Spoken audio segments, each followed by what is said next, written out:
Welcome to Catchup with WORLMAG. I'm your presenter, Forever Sasha. Today's episode is sponsored by Flat Cap Rum and Copy White Rum.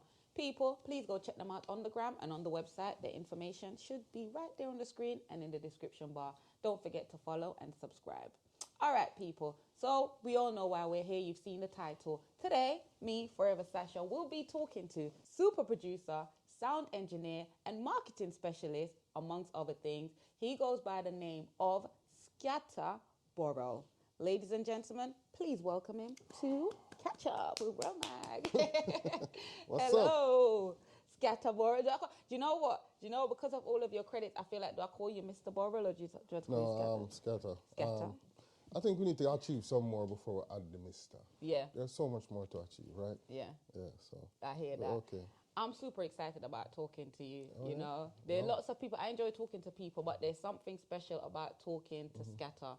You know, you to me is a definition of a ghetto superstar. Thank you. From rags to riches. Thank you know, you. Yeah. you don't dress like the flashy outfit, etc. But for what you've achieved, it's something to be proud of. Appreciate it. And I applaud that. You know, so I just want to talk to you about your upbringing first off. You know, how do we get from?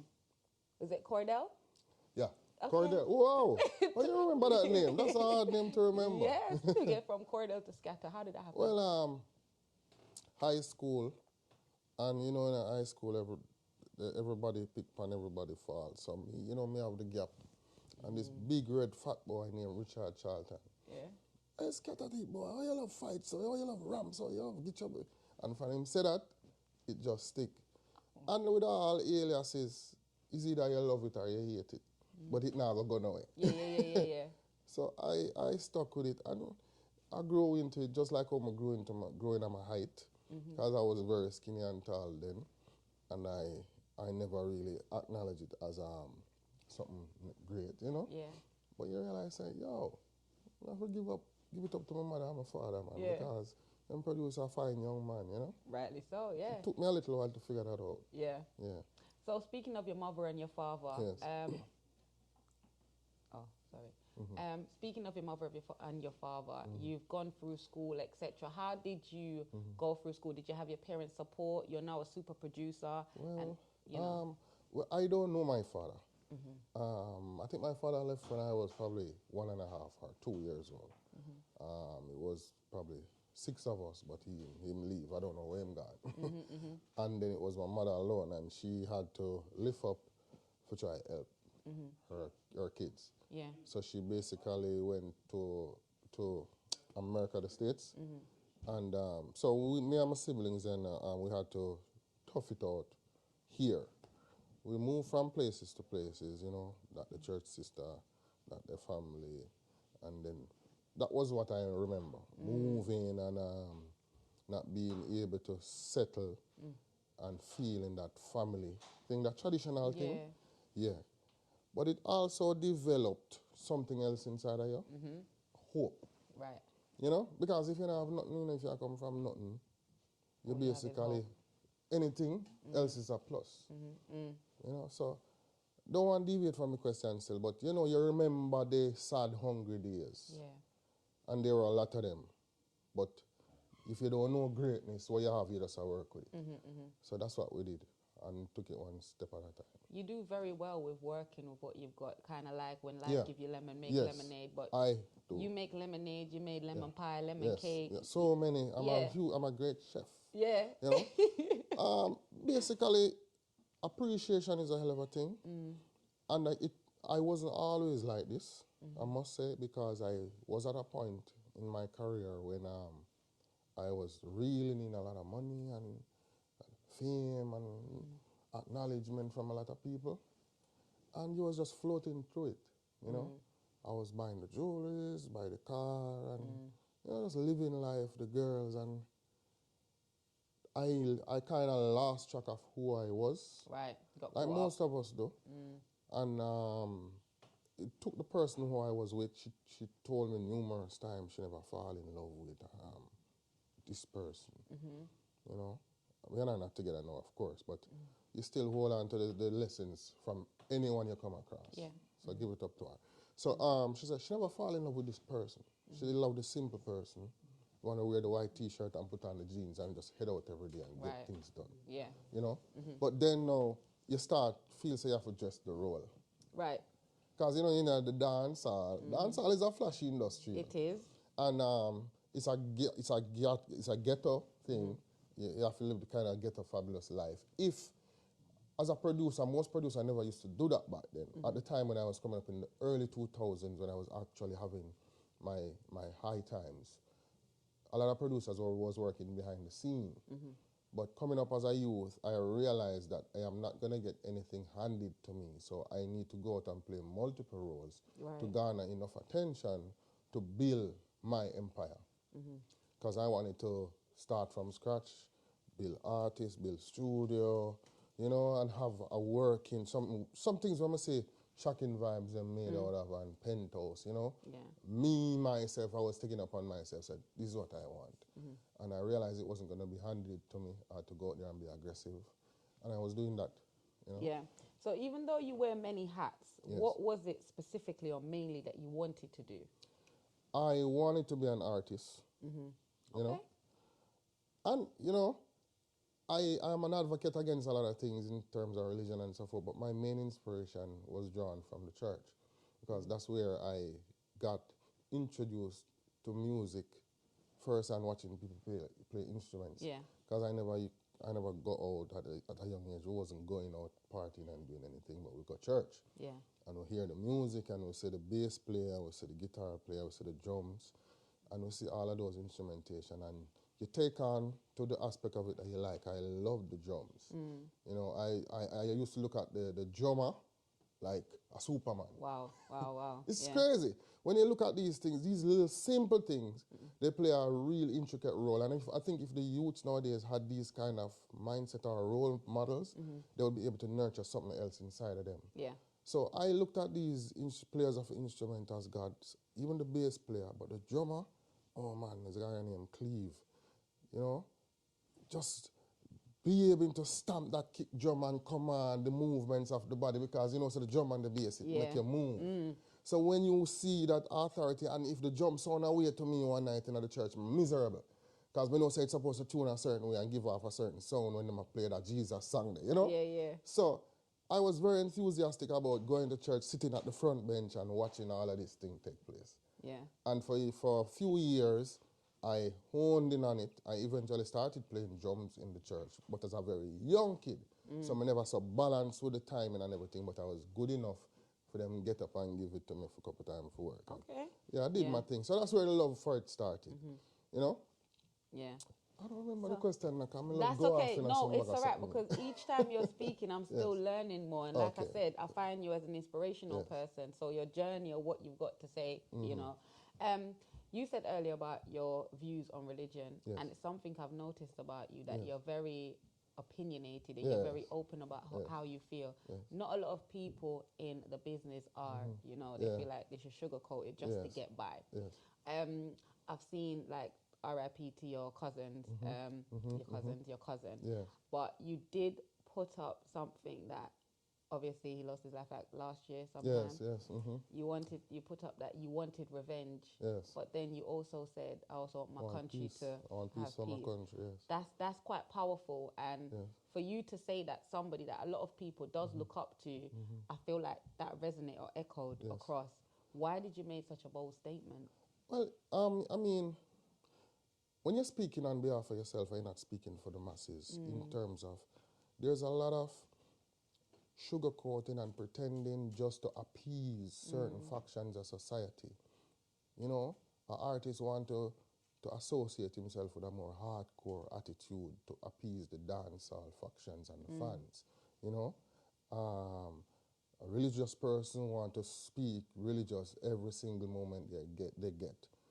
I prefer to be human and be as practical as possible, because I think when the time comes around, there's nothing that can be able to outdo that practicality, because you're not reaching or pretending and being a hypocrite. You're just speaking straight. And there's this thing in Jamaica where violence, for whatever reason it thrives, it's mostly based on the fact that someone does something to somebody and somebody else go seek revenge, and the cycle goes on and on. And never stops, yeah. And I'm not saying I wouldn't want the persons who do my family harm brought to justice, but for me to go out of my way to harm somebody who has nothing to do with it or any affiliation with it, it is not something that I would rest well with me. Yeah. You know, because there's a lot of, my cousin was an innocent person, and for whatever reason he died, I wouldn't want to see another innocent person to carry on that craziness, you know? So I made that statement coming from me, not being a producer, not being a part of dance or coming from a garrison. And I also said, I am no longer aligning myself with anyone who I know is being representing those type of, if you're a murderer, thief, rapist or whatever, I will not be friends with you. That was going to be my next thing, because that was bold. I feel like out of all of them, obviously, R.I.P. to your cousin, Kerry Robinson. Yes. But when I read that, and I was like, you put that up, but then your caption then reads and say, it's a lengthy one in a sense, that you will inform. Yes, you know? yes. A lot of people, you say that they'll be like, yo, am I informer? But you took a stance, and I love that about you, because anybody knows I'm very opinionated, right? Great, So to the point where I'm like, even WORLMAG saying to me, he's kind of like you, because, you know, whatever. But you saying that as a man, you know, in Jamaica, in the music industry, that must have took some kind of guts to say. I swear like, it took nothing out of me more than, you know what, I'm just done with the hypocrisy, done with the playing, pretending, because I'm not going to be around no one who I'm intimidated by. Yeah. That's the first thing. If I'm going to be around you, and in the back of my head, you're there to protect me just in case something happens, or based on the fact that you're respected for doing atrocities across the island, but you're given respect, and people applaud you for that, I am not going to do that, because you're wrong. Yeah. You know? And if you can't be a human around me and be real and be kind and say respect, honor, love, empathy is what comes first, I don't want to be friends with you, because I go out in the world and I see where these tools are implemented in people's daily life. Yeah. Love and respect. And they live beautiful lives. They live wonderful lives, and their families and their offspring come and live great lives. Yeah. The only thing I see them worry about, I don't know what these people worry about, because they help each other. And I'm not just speaking about white people. I'm speaking about you have black African Americans, just like us, who thrive in being modern citizens of society. Yeah. You know? And that's what I want, because why would you want that in a country like Jamaica that is so wonderful and have so many good things about it, just the darkness and the arrogance of the people is the only problem that's holding us back. Yeah. You know? So I have to take the stand, and I don't think it is beyond me. As I say, I'm giving account for me, and I want to be able to pass on positiveness to my child, my son. I have one child, and I have a son.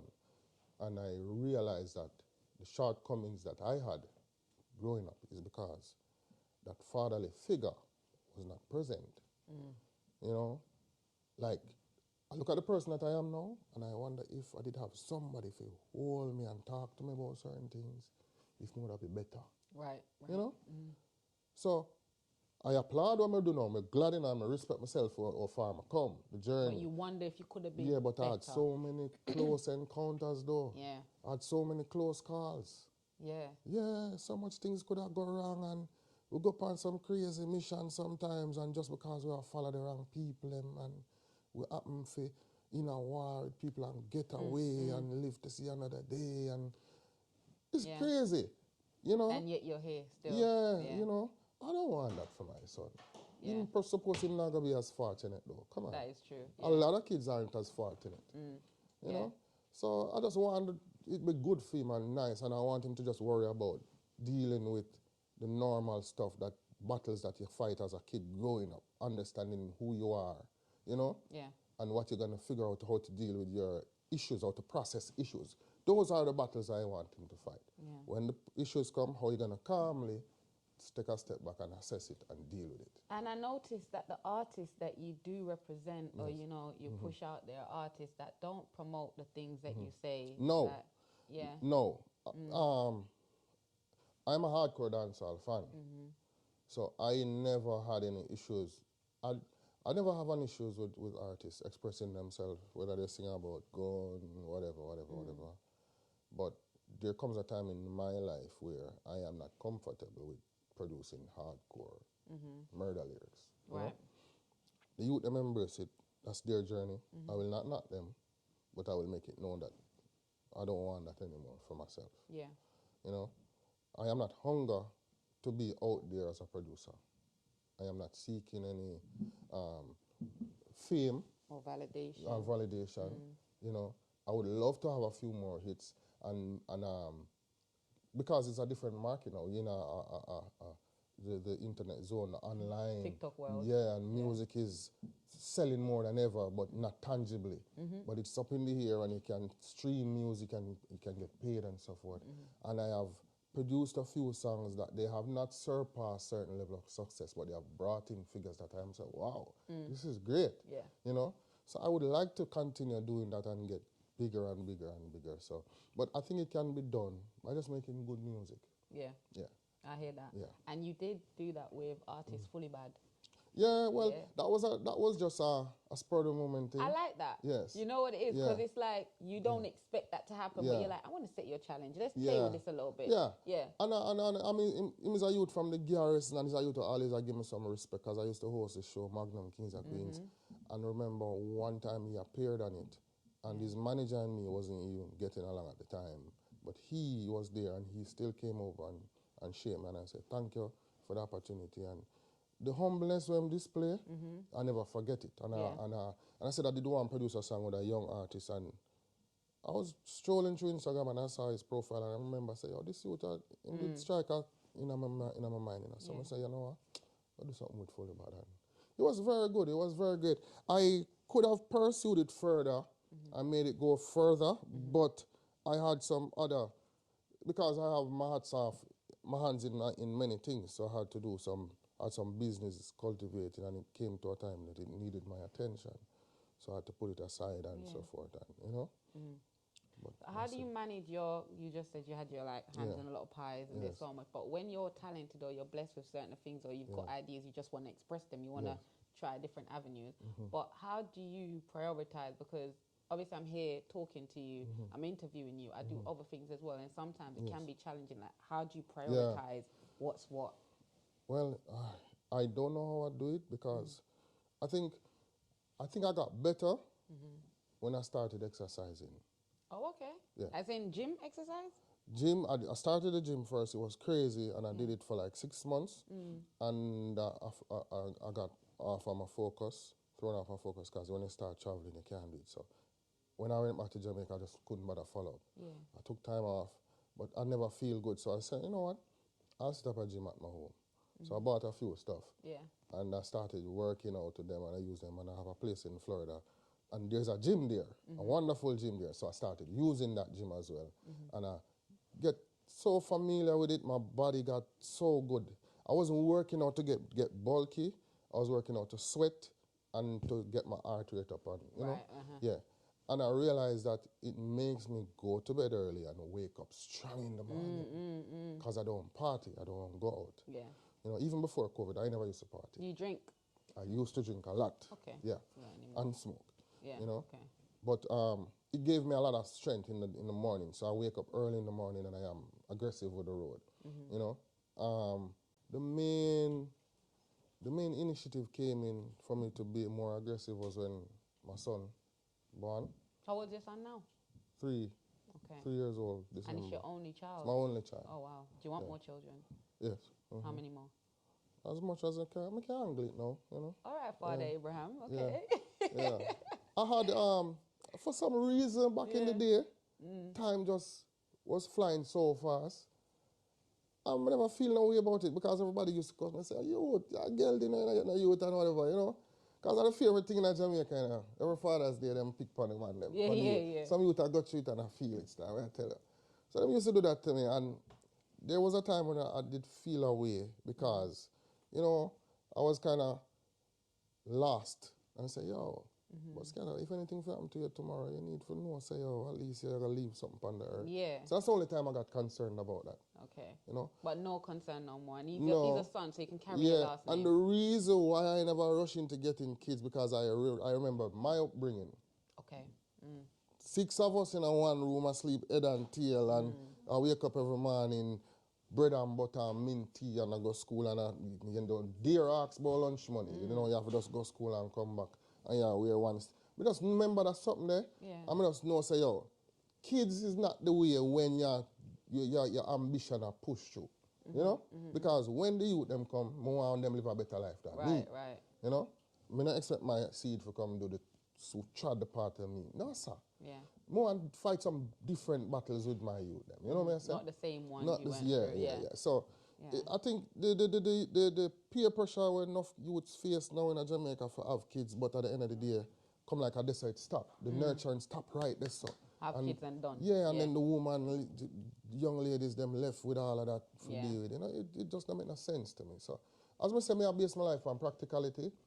And from a longer time, I realized that never made no sense. So I never used to feel no way about it, you know? So are you with the mother of your child? No. But you're an active father, you're still... Very. I do everything and make sure, say, both of them is okay.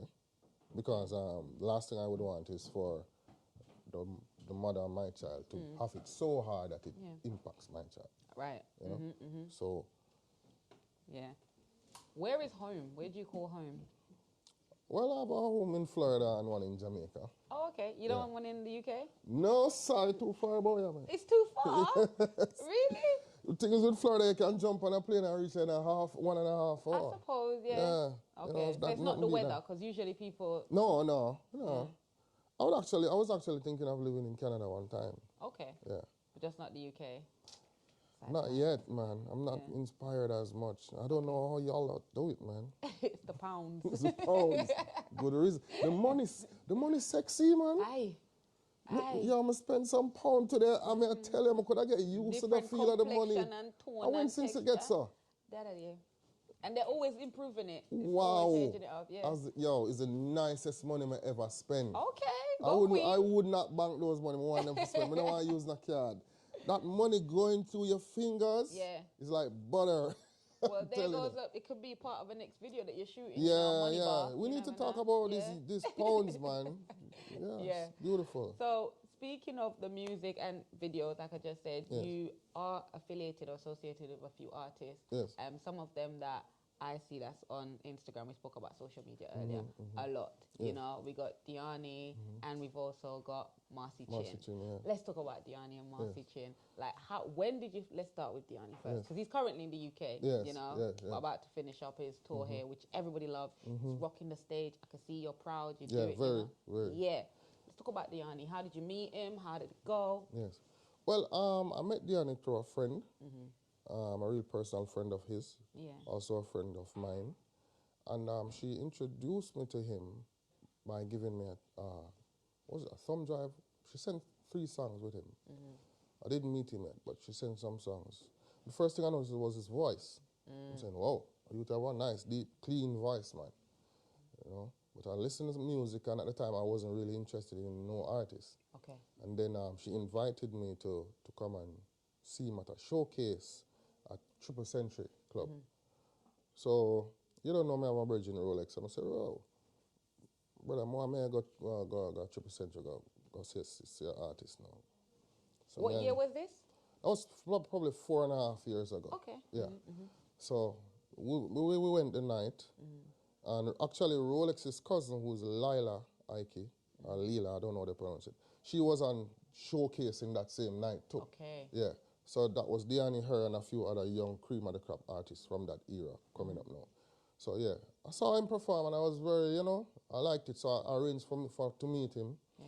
He came by the studio and I had an honest conversation with him. I told him that I am not ready now to really take on an act, but we have this facility here at Downtown. Joe did build a wonderful studio. He wasn't using it. So, but I said, I have this facility. I would love for you to come in and use it. You know? Come in and work. Just go and make some music, and then we probably will get to the point where we can actually make a better investment in it. Right. You know? And he did this. He did that exact thing. I never know that Dyani was at the studio working nights until probably 6 months into him there doing that. Okay. Because it's somebody, him just come in and quietly do him thing and leave him in an argument with nobody. He's a youth to just focus and him do him thing, you know? And then when I found out, I said, okay, we have to put him on Reggae Sumfest. I think we put him on Reggae Sumfest 2017, I think, or 18. I think it's 2017. Oh, so not long after you... Yes. Okay. Yes. So I put him on that first staging on the Saturday night, which was the international night. And he was very good, very smooth. He was a no-name artist at the time, but he was well received. And he did a great set, you know. So, what, 2.5 years after, 2 years after now, here comes Rolex, seeing Dyani working at the studio still, hanging around. And then when Rolex start use up whole heap of my studio time and now pay me no money. Aye. You know? Me almost coming can't out now. Yeah, me almost can't go court. Yeah. But the only time I back off was when him play a song when he produced with Dyani. Yeah. Heaven's Telegram. Okay. You know? And when him play that song, I say, yo, you. Makes sense. That song come like a totally different artist. Like the song hit the right time. Like that song, like it just sound like a no song. You know? So Rolex do the road and promote the song and go in on the streets and him and Dyani delegate and, you know, I go jump back on the wagon again and say, yeah man, Dyani a good artist now, I'm ready now. You know? Yeah. So we formulate the team, you know. What we actually did, we go Portland. You know, book a place and we carry some entertainment. You know the entertainment them go. We go spend a whole weekend. Yeah. And we formulate a plan. Say, yo, you wanna know, we're gonna work together and this are the focus. And we plan it out, small team, but with a focus and know what is needed for reach what we need to reach. And a year after, COVID start, you know, but a couple of months after that, COVID start, and it kind of suppressed the movement a little bit. But I see Rolex push through, Joe give over assistance when him can, and Dyani was very aggressive in the studio. He continuously worked, recorded, and he did everything an artist needed to be done to do to garner any success we have now. It's a youth work feet. Okay. Him no run down the hype, I never hear that man complain yet. There was a time when Elephant Man was at our office and we produce a song for Elephant Man, take it to them and bill him up back and send him out back again, and we ignore Dyani and him never make a squeak, he never say nothing. He was just there in him corner doing him thing. Yeah. And then the LA disappear. We say, ready again, Dyani. And he was ready, you know? So it's like him energy, I think his energy is what makes things work great for him. Yes, he's talented. Yeah. But you see, when you protect your own energy, you don't give off any bad energy. And if you learn how to listen to your mind and your heart and follow and leave out a toxic environment and so forth, I think you will preserve your strength to take on the good times and anything else that comes. And I realize that Dyani now, for the way me and Rolex understand him or overstand him is that we know, say, yo, see the issues before they arise. Meaning, just look around him and just preserve that mindset, because you don't want, you say, people will come in and corrupt. It is a joy for people to come in corrupt. So you say, yes man and them something there, we don't do yes man, we deal with real people. You understand me? Fully. Yeah. We don't want entourage. We deal with people who play a role. So if you're going to roll with it, what role you're going to play? You're going to shoot some video, you're going to play some music, you're going to give out some music, you're going to do some promotions. You know what I mean? Like any organization. Yes. We don't want to do that something there again, because I feel if we empower those who are around us and keep the thing positive so people can feed themselves. Yeah, so far so good, you know. I mean, it's the early part of the journey. Clearly, we're enjoying what Dyani is bringing. Yeah, and when you see the reception, I applaud and respect all the promoters who came together to make all of this possible, because what they have really done is invested in a young talent. Yeah. you know. Do you know what it is? And to see that as well, it's good that you actually thank them, because I've seen artists come here in the UK and they don't do as well as Dyani. They don't have as many shows. The fans don't turn up, because I'm telling you, Dyani turn up to an event and it's a sea of female. I'm telling you. There are men there, but they know to stay. They stand up, It's like... No man know I said, nobody they are lead. No man know I hope they are wine to nobody they are leader. So that's good. So well done to the team, you know, and the promoters again for reaching out to you. Yeah, man, we have to big up all the promoters here just based on the love and the passion for music, to put measures in place just to bring our artists over here for deliver a performance. I mean, London, they're far now. So, you know, you have to give thanks. Give it up to the promoters, them. You know, without y'all, it wouldn't be easy. Right. Yeah. You mentioned about Sumfest, putting Dyani onto Sumfest maybe like less than a year after meeting him. What is the criteria for you? Because you're the man that a lot of people are trying to work with, you know, because you have some big opportunities. But what was it that for Dyani that got you to say, you know what, you're ready for Sumfest? Well, they're not normally fully ready. But what you do is give them the challenge to say, from this time, say from 8 to 11, this is a segment where a young act can, because a lot of them, they are going on a big stage for the first time. So you have to give them the opportunity to go and experience that. So it's not normally always perfect, you know? When Dyani did Sumfest the first time, I did not go to one rehearsal session. He did his own rehearsals, you know? And I just watched the show, and it was well put together. He delivered a nice, clean, wonderful set. So that's Dyani, and I'm sure you guys go and check out WORLMAG interview with Dyani. There's lots more to learn. And on Instagram, you're going to see Dyani's over everybody's timeline. If you missed any of the show, you truly missed out, all right? But let's talk about Marcy Chin. Well, Marcy Chin is, because I love working with female artists, you know? At a time, me and Cecile was doing some work together on a few projects, and we came across Marcy Chin on Instagram, and she was actually at a dance DJing with her legs wrapped around a man's waist, upside down, and she had the mic in her hand, DJing upside down, you know? And we started looking at her keenly from that and watching her, and then it just came out, say, yo, I could try with a girl, you know. Let's try with this girl. And we went and we met with her, and she had, her producer at the time was Conley McCarthy from Ward 21. Yeah, very cool, great, talented person. So, you know, we decided to say, okay, we have the studio space again. You guys need to just come in and put in some work. Marcy, the issue with Marcy is, she is so good that she DJs and sing in every style. You know? She sing and DJ in every style. So she will have 10 songs, but the 10 songs them sound different. She had sound like Patrina that one, and she sound like that one. You know what I'm saying? Nicki Minaj. So it was, I don't think it was hard, but in this time, you need to have an identity with your music. So it took her a while to realize that, because she was wondering if the songs that she's doing is not good enough. And I'm saying, it's not that they're not good enough, but they hear you one way this time and then they hear another time sounding different. They don't get to latch on to a sound, you know? So we suggested that she take a break.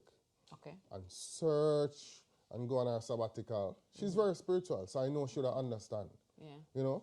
So she decided she understood. She took the break for about 5-6 months, you know? No posting, nothing. And then she just said rebranding time. Re-imaging time. What am I going to do with this voice now? What texture of my voice am I going to start using now when I'm doing my songs now? Am I going to still do the hardcore delivery, or am I going to be more seductive and be more girly? You know? So she ticked off the boxes. She really did. She approached it from a scientific basis. She ticked off the boxes. And like a few months ago, she came out back revamped and sounding different. I like it. Yeah, and she has gradually worked her way up, having a huge presence on TikTok. And a lot of people may say, who wants to be a TikTok artist? But they don't realize that the majority of the hits nowadays are break from TikTok, you know? So she has proven that she was able to listen and actually go into the mindset and do what is necessary because you have, look, for instance, you have a lot of artists, right? They continue doing the same thing over and over for years. And not getting results. Yeah, when you look back, you spend 20 years in the business and you say, what happened, you know? Go like that. So you have to be able, part of being a good artist is to transition, change. And I've seen Vybz Kartel done that millions of times, you know? That's why he's able to keep up with the youths and still be relevant up to this day, but him still have theme hardcore thing when he can draw from when it's necessary. Yeah. Yeah. Talk about Sobe Entertainment. Yes. Okay. Oh, you know so much. Huh? I do my research now. Okay. Well, Sobe Entertainment is a huge record label, you know, out of Florida. Yeah. I met them probably 11 years ago. Okay. Because I used to do some work with a record label called Danger Zone out of Florida as well. And they had merged with Sobe Entertainment, and it was at the time when Jacure was coming out of prison. Yeah. Right? So this label had signed Jacure now to take him to the next level. And when Sobe they came to Jamaica, Cecile was working with them at the time as well, so she invited me just to come and hang with them a little bit, and I ended up doing some work with them and so forth. And skip forward a couple of years after now, Cecil called me up and saying, yo, listen, I have this project working on with Scott Starch, I need you to come in and do some work with me on it. And he flew me out to Florida, Scott Starch flew in, I put in about a week of work. And it was a few projects that's going to be released over a selective time period for some various people. So we did a few jobs on it, and I introduced him to a young girl in Jamaica called Alex, right? Because, you know, I like helping females. Yeah. I put him on to her, and he said, okay, he signed her, and he's doing some work with her now. You can expect big things from her in the future, because they're like really planning out a crazy marketing plan for her. Okay. You know? Yeah. So that's how Sobe roll. Yeah. You know, big up Cecil. You know? Yeah. Yeah. So what happened with the whole talent search over the... Well, the talent search was narrowed down to Alex because of COVID, you know. Oh. We had a few people that we wanted to fly in, and there's this one kid, I don't remember his name, but he's a very good musician, very good jazz player. Yeah. And we called him up and want him to fly him to the US.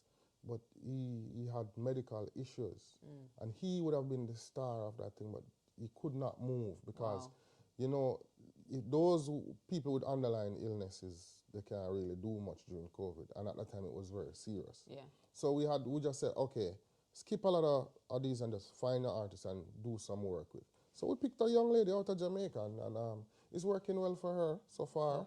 And good, based on what is projected, she's gonna do some serious damage. You mentioned Scott Storch, right? But it's not just Scott Storch, is it? He's worked with some of the big names in the game.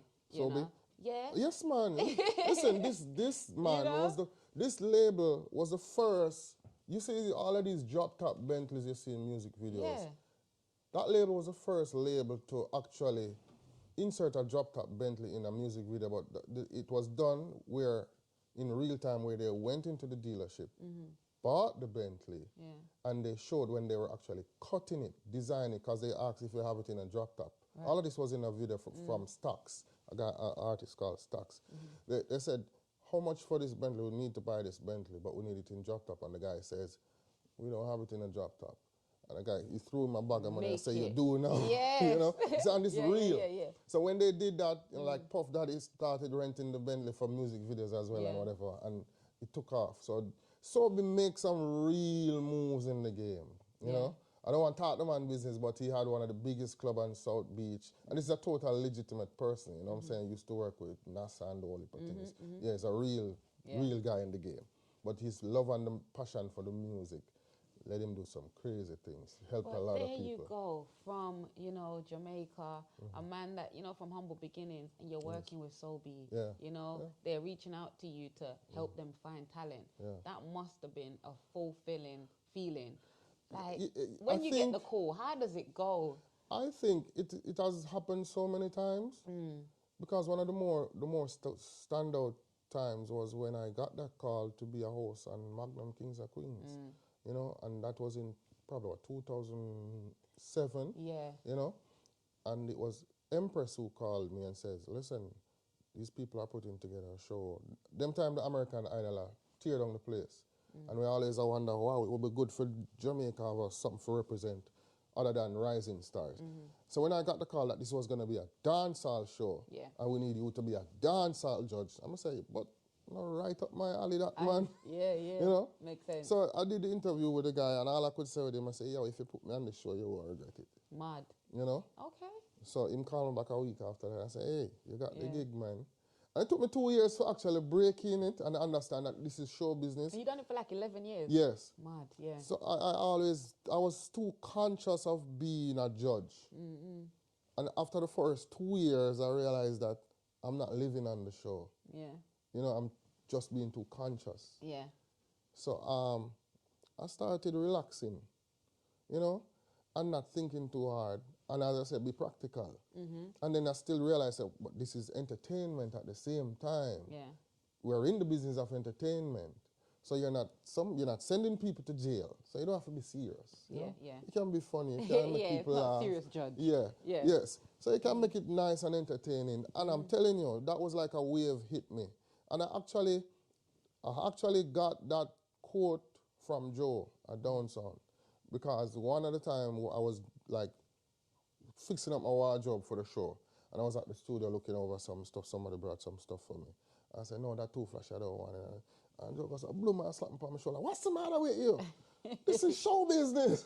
So this is show business. I said, what do you mean show business? This is show business. Don't say you're not doing, this is Hollywood, man. Hollywood, you know? yeah. Little Jamaica I call Hollywood. But it made sense. Yeah. People turn on their television on a Saturday night to watch it, to be entertained. So, do you ever think that you would do your own talent search? Because I see the attention that people want to get your attention. I'm telling you, lots of the artists. I am caught between a rock and a hard place because people really want something like that again. Yeah. Because it was so homely and it gave them an insight on the journey of young talent. Can we do one in the UK? But then it's I think the UK would be a great place. Based on the conversations that I've been having on Open Live, and I realize how many people, how excited they are now to bring these talents to, because I think they just need to be brought together. Right. Because you have that faction over there, you have that, you know, and they're all rooting for themselves, but it needs to come together under. Need structure. Yeah. I think this here, because there was a time, I remember, when a lot of artists were being signed up by a lot of labels over here, you know, and I don't know what happened. Yeah. You know? I remember this artist, Blackout. I don't know if you know of Blackout, he's over here. Don't sound familiar. There's a few artists here that was in Jamaica and they've migrated and living over here. Even Raggarugi. Ragga. The craziest one. And, the legend. But me know Raggarugi from me, I play one sound, them City Vibes at Chisholm Avenue. And Chisholm Avenue, okay. Yeah, the way you see him right now, the same way he used to behave then. Yeah. He's just a little skinnier, but same person. And, you know, the UK does have a little thing about it when it comes to artists and so forth. And I think you guys have a lot to offer, but as I say, it needs structure. So maybe a proper talented show with good budgets would be the way. Yeah, I think so as well, definitely. For dancehall. Yeah. So you've worked with Sobe Entertainment. You've worked with some amazing talent. You've helped to bring forward some amazing artists, you know. What about producers and like people like myself who are hosts? What about those type of people? Do you ever think of how can I help them to, you know, bring entertainment forward, or how can they play a role? Well, I don't really look out for one set of persons, like artists. There's a lot of people that I just do favors for. Okay. Like where some is concerned, I won't call on names, but a lot of people are given opportunities. There's a lot of hosting gigs that are available and it is utilized by people who needed it at the time. You know, prior to that, we help a lot of people, like young entrepreneurs, music videos, stuff. We don't stop. It never stops right there. The thing is, you have it in your mind to help people, but people don't even realize they're getting help. Yeah. Because maybe they want more. you know. Or their definition of help look a bit different to what? Yeah, but I mean, I'm telling you. Yeah. Some of the time, if you were supposed to be selfish, they wouldn't have nothing good to say about you. But you do good and people still have the worst to say. How do you deal with that, like criticism and stuff? Because I'm sure even with your artists as well, sometimes they'll get backlash from people. I have worked with a lot of young artists who the relationship went sour. And the things they come in the media and say, I just have to laugh because I understand that you're dealing with, you see in this business, once you sit on a stage or you sit anywhere where a camera is pointed at you, they feel like they have to go to the ends of the earth to get sympathy. Right. You know? And some of the time, the best sympathy you can get is honesty. Because, you see, if you take blame for some, for instance, years after the issue with me and Idona, I had no problem in saying, you know what, I played a role in that thing going downhill. I have to take responsibility for my role in that because I was making the investment. And as the person making the investment and spending the money, it is your duty to look out for your investment. True. Not to throw a tantrum and cuss. Yeah. You know? And if I knew then what I know now, maybe it would have lasted longer. You know? Yeah. So, you know, you live and you learn. That's good, you know? So I could have helped myself better at that time. And a lot of people, when they say things, I'm sure years after, they can look back and say, maybe we should deal with that better, you know? Yeah. On Up and Live Show, you did get played a few UK artists because are you actually looking for artists from the UK to represent at Sumfest this year? Well, that idea gave birth on Up and Live. What the host them on the show again? I'm going to all the names. Rick and the Dragon. Yeah. All them come with and Ras, it was their thing. I think Breads was there the day when you were, who's a promoter here in the UK, was a special guest, I think, on the show that day. Well, the idea was theirs, because they acknowledged the need to consolidate the whole thing here. Because they spoke about during COVID, everyone was just together, working together, and as the gates open up, people go and do their own thing again. And that's not right, and I understood exactly what they were speaking about. So they were saying, if I had any idea where I'm coming from, how could I contribute to what's going on here? So I suggested, well, the only thing that's working for me now is Reggae Sumfest, you know, where you can expose talent. And so I don't remember exactly what it came about, but we said maybe a competition would have did work. You know, like a little, I said clash thing I take off over here. Yeah. So we said, all right, the clash thing can work. You know? So the brown one I am named Bread, what am name? The brown Rick? Rick, yeah. So we Rick spoke the other day and we said maybe they can do a follow-up series, clash series on Up and Live. That takes it down like a few weeks and you narrow it down to 1, 2, 3, and then the square off go on, and those are the persons who win and get the opportunity. Go to Sumfest. And I'm excited about that part of it. Good. I love that, you know, because I can push that in Jamaica as well, and you know, just kind of do something. You've been on shows where Dyani's been performing, and I'm sure you've seen some UK artists perform. Is there anyone that, if you say UK artist, that stood out, even at the time or right now, that you can think of? Well, first one is Rara. It was all right. And I just realized it was QQ, brother. Oh, IQ. IQ. Yeah. He's very talented. Because he's not flashy, but him clean with him delivery. And him young, him look like him have far to go. So I like that. There's quite a few females I don't remember. I still see Lady Danger trying, and I wish her all the best because she bad. I don't think anybody can deny that she's bad, you know? I don't know what hole in her back, but she's very bad on stage. Even with her aunt, you know, she crab up, you know? So that's the one them that stay in my memory, right? And they get good support from the audience, you know? They get great. There was this guy who performed on the show with Dyani last night. I think he was. Is it? That's his name. The very good man. Tracksuit. Yeah. I never heard of him before. He's from Spanish Town, I believe. Oh yeah. Is it Brook Valley? I I can't remember where he's from, but Duane yeah. Park, sorry. But he lives in France, actually. Oh. Yeah. Yeah. Very good one as well. Yeah. Yeah. What do you think about Amara Bibi? Because she was The young girl? Yeah. She come up on the stage with some thugs there. I never want to brush them stars. So I have to go in one corner and go peep. But the crowd went wild for her, man. Yeah. She was like good. She's very, very, very, very good. How could I forget about her? Yeah. She was good because she was on the stage with the guy. Yeah. Yeah. But she was very good. Very good. Good. Like, you know, when I have overwhelming talent. And listen, no matter what, you know, I am not scaling that they're talented. I hear good delivery and songs. Yeah. I hear them and I hear the audience singing it word for word. So it's not a bias thing. People don't really lie when it comes to music. You know, when you see them are partaking at the fun, something suit them there. So I could stay here all night and talk to you, but you have a show to go to. You know, the work continues. You know, so I want to thank you so much for taking this time out to catch up with WORLMAG. Skatta, before you go, just to drop your social media for anyone who doesn't know it, and any upcoming project that the people should know about. Well, it's Skatta Burrell, Skatta Burrell, SKATTABURRELL. You know, say Instagram our playground. Same for Facebook, and same for Twitter. Yeah. Projects. Well, you know, we have Dyani. That's a main project right now. We also have Ashana.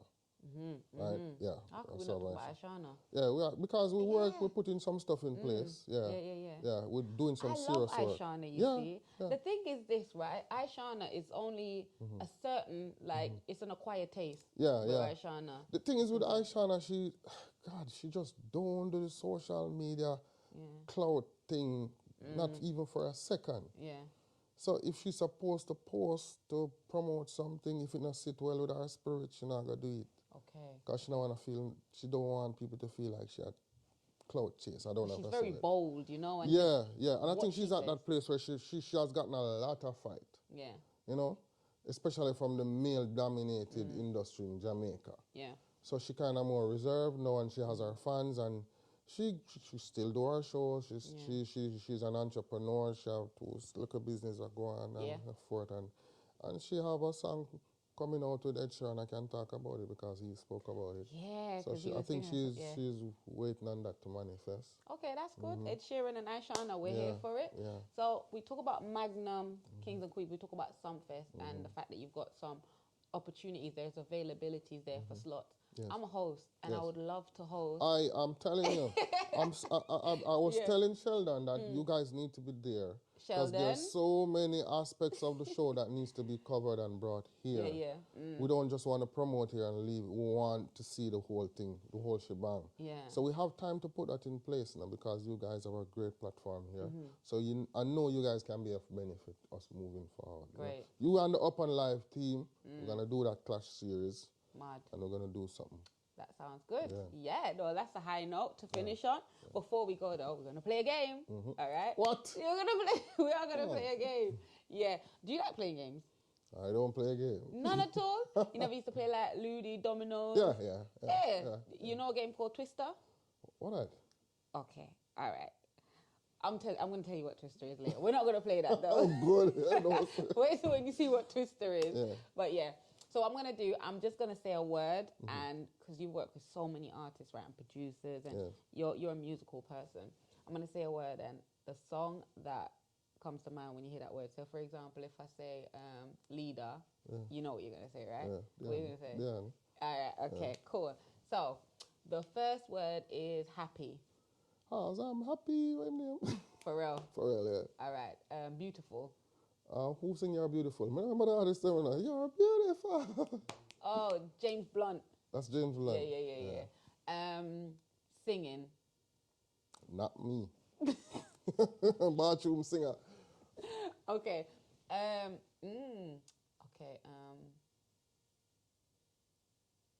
Clip. Full clip when you run out. Tell me the artist. Give me the artist. Full clip gonna stick. I'm my father, right? Okay, yeah. Okay. Dangerous. Barrington Levy, Born to Killer. Mad. Okay, so that was a quick one. How comes? That was a 90s song, that man. I'm old too, you know. Yeah. How old are you? 45. Are you? 40. How come you say your age, but Dyani can't say his age? You know what? These young guys, I don't know what they're mixed up in. Them, I don't know, but I have a problem in saying my age. You don't have a problem? I told you, I actually contributed to that, you know. Yeah? Yeah. Okay. I tell him to be mysterious, but I'm not taking it so far. He's like, nope, I'm not telling you. Yeah. Management. Yeah. Okay, I like that. That's it. Shades. Shades of grey. Wow. I have no, my mind is blank where songs. Flowers. None. Business. Business. The business. General B. Well, Skatta, thank you so much for playing that game with me and for joining me here on Catchup. And hopefully we get to work together in the future. And I look forward. Listen, by the way, I must telling you, you're a wonderful host because you keep the questions coming. Thank you. And they're not the little, you know the type of question they're like, why should I ask now? Come on. You know? I actually think I was taking it easy today. You did? Yeah, because it's nice and comfy in here. So Oh, great. Well, I appreciate it. But you know what? Next time. I've seen you at work and you do a wonderful job. So I know you'd suit the brand Sumfest to cover the business and have so many areas to mess around with. The audience, the backstage, the artists, the stage. Yeah. Full green light pass. You have to go venture and do it. That sounds good to me. Yeah. Well, thank you so much for the compliment and for your time. Yeah. And enjoy the rest of your stay here in the UK. Respect. People, Skatta Burrell, people. Yeah. You know the vibe, people. Make sure you like, comment, subscribe, share. Do all of the beautiful things that you're supposed to do here on YouTube. Turn your notifications on. And don't forget to go check out Dyani, Skatta's other artists, see what they're about because there's lots more on offer. Until next time, take care. Big up. Bye.